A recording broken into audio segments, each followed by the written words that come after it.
Hello, everybody. Back here again for our vlog a day. And today is Saturday the 4th, and today was a lovely, beautiful day. Weather-wise, we had some rain. It tried to drizzle and stuff off and on. We got a tropical storm. I don't know if it's going to reach a hurricane or not, but bouncing around us. I know that because some of my friends and family from Iowa have been asking me about it. So I don't look at the weather. I don't really concern myself too much. If I notice neighbors boarding up a window or whatnot, or if I see people post on Facebook about how they went and bought every bottle of water or loaf of bread in the town, then I will get concerned. Until then, I don't worry about the weather. I legitimately haven't even looked at my weather app for a few weeks now. Like for here, I looked for like at my buddy's house in Iowa, or like where we're traveling to, kind of thing and stuff and that kind of thing. Like I've looked there, but not where I'm at, because I don't give a shit. It's Florida. It's beautiful and gorgeous weather with some wind and rain, or it's super hot, gorgeous weather with some wind and rain. So it's always the same thing. So don't really look too concerned. Haven't been trying to go kayaking, haven't been trying to go for anything that really required me to give a damn what time I took off a day to miss a storm or a high tide. So worked out real well for me. But yeah, got ahead. Like I said, had some rain off and on today. The storm has dropped the temperature a little bit, but it's still a little bit miserable. So we got up though, got the dogs taken care of, got all the good fun stuff done. My wife got around a few things and whatnot.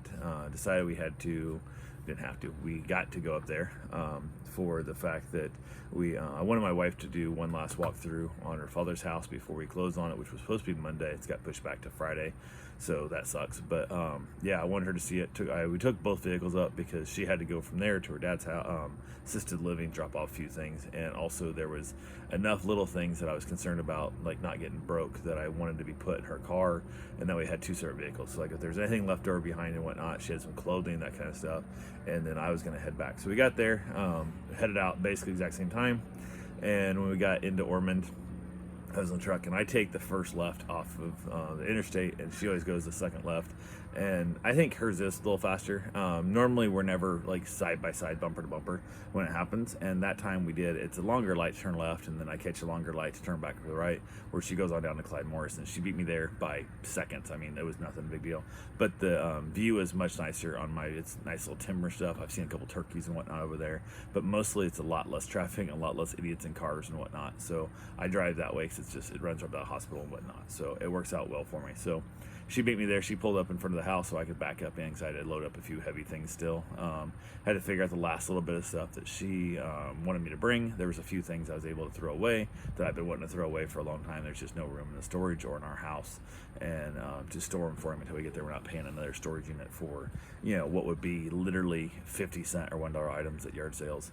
That, like, those old record cabinets that you'd put like your record player on top of, that has a sliding drawers. He had like 9 of those, and they're, oh my god, they're just all, and he's taking the doors off and get the doors because the doors don't fit because the records and whatever. It's just like, it's a pain in the butt. So we loaded up everything else. Took the barbecue grill. I've got to get it cleaned up. It's all gross.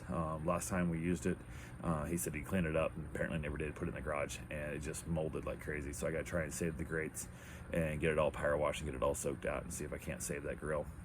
And then from there, went ahead, because I took out a big chunk of the truck, loaded up a few other things. One of the things I loaded up, this giant, like 4.5 foot, 5 foot tall, giant Santa Claus face. It's super thin plastic. Remember those little kids' masks when you were a little kid, that was just that thin piece of plastic molded over something, the eyes cut out and the mouth cut out so you can stick your tongue out, loop that much. It was so dumb. They were awful. It's cut into your eyeballs and stuff. They were not cut big enough eye openings. It's made from that material, and it's falling apart. It's really super brittle. It's filthy. It's got some mold on it. I'm trying to figure out how to clean it. I'm trying to decide if I'm going to maybe lay it down into like a bed of sand, and then maybe like plastic dip the back, or something like that. I'm not sure. I'm going to try and figure out some way to strengthen it, giving it some durability, and go from there. The other option is go get a piece of like melamine, or even some like PVC sheeting, and then basically hot glue it down on the outside edge to that board to give it some rigidity. And then I could also throw in some lights and see what it looked like backlit, but I don't think it'll look where the shit backlit, because it wasn't designed that way. So I got to do some checking. I think I'll probably start off first with some like Flex Seal or something like that, to just kind of put a gluing agent across the whole back. Thought about taking that by her work, talking to some of her the production guys, and be like, hey, how much would you guys charge me to fiberglass the shit out of this thing, and like really make it rigid, make it solid, and then go back and repaint it and whatever and whatnot. but it's probably $1,000 for what is worthless, and it's not giant childhood memories, and it's not worth saving that for $1,000 because $1,000 is just, it could do something actually really cool. So, but yeah, got that in the storage unit. From there we got loaded up. Actually, we were there for quite a while. She went through the last little bit of stuff. There was a couple things I found, like under the bed and different things that she had to go through. She got the clothes loaded up and got everything done.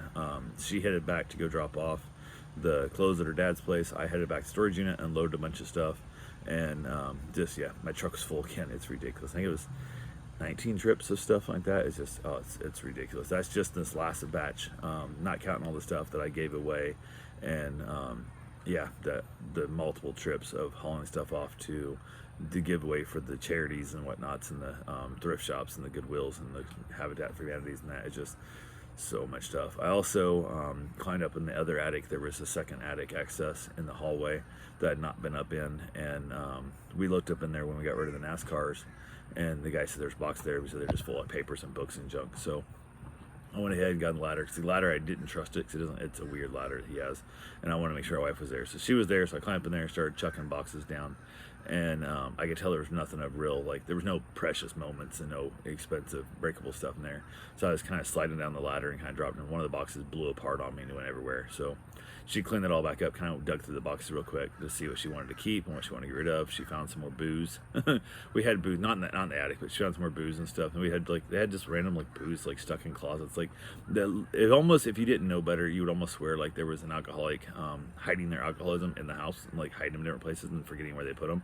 It was just, there was booze hidden everywhere. It was weird. So, but yeah, went ahead and got that done. Did a couple walkthroughs. I asked her if she needed time. I said, I'll happily take off if you want to be left alone here in the house, because she's been in the house since 77. You know, she was like 10 when she moved in there. And they're 72. I don't remember. I think it was 77 they built the house. So she was like 10 years old, whatever, I think, when she moved in there. And that's been her house. You know, it's been her dad's house. That's where she grew up, when she went to school. It's where she, you know, had a lot of her formative years and stuff there. And I understand that. And I even asked her again, I said, do you want to keep this house, kind of thing, you know? And, you know, went ahead and she was like, no. I said, because we can get out of the deal. We just have to, you know, have to do what costs us money. But we can get out of the deal and keep the house, and we'll go through and we'll slowly restore it, and we'll, you know, whatever, you know, kind of thing. And she's like, nope, I don't want it. I'm like, okay, because this is like our last chance, you know, like we're right at the short, you know, not hairs of this, of what we got to do. So, and she agreed, need to go away. So we ahead and agreed on that. We headed out. She headed to her dad's. I headed back to the storage unit.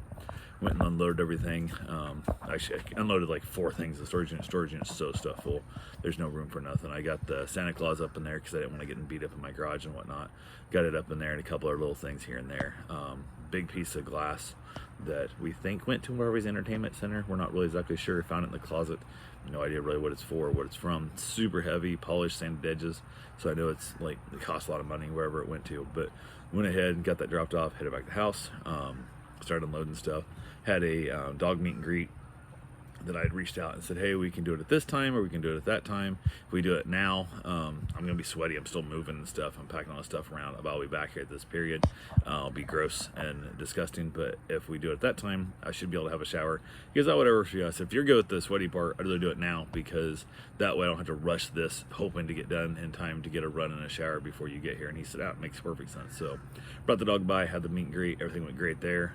Dog's fine. We're good to go. Got it booked. Headed back out, finished unloading everything in the truck, got it all put away best I can. The grill's gonna sit outside for right now. I just don't have room in the garage because all everything else, I got a bunch of his stuff in there. I was starting to make progress on my garage after all my vending machines. I was like, oh, I'm making lots of good progress, and then we started moving all his shit from the house here, so my garage became another storage unit. So instead of having thousands of dollars worth of vending machines, I have 12s of dollars of wooden shelves and records and boxes and garbage and crap that I don't want. So it is what it is. But yeah, we got that. Got a bunch of stuff put back in the back room back here. It's just, yeah, it's going to be a pain in the butt. Because even just like moving my stuff out of the garage over, I've got a work around a bunch of his stuff. That's going to basically make my life a little bit more miserable. But it is what it is. So it's just time. It's just effort. It's just work. So went ahead and got that done. Found out that the somebody I was around Friday was tested positive for COVID. Yay. So now I'm trying to distance myself from people, trying to keep myself away from things and whatnot, which sucks. And yeah, it is what it is. So sleeping on the couch tonight and all that good fun stuff, and we'll see what happens from there. So yeah, just I stay outside most of the time anyway, but when I'm inside, it's just sometimes hard to wait for somebody. Like, they're in the kitchen. You want to wait till they leave the kitchen before you go in the kitchen. It's just, there's a lot of that. It just sucks. So it is what it is. But yeah, that's what we got for right now. Got back here. She finally dropped all her stuff off her dad's, came back to the house. We ended up having dinner.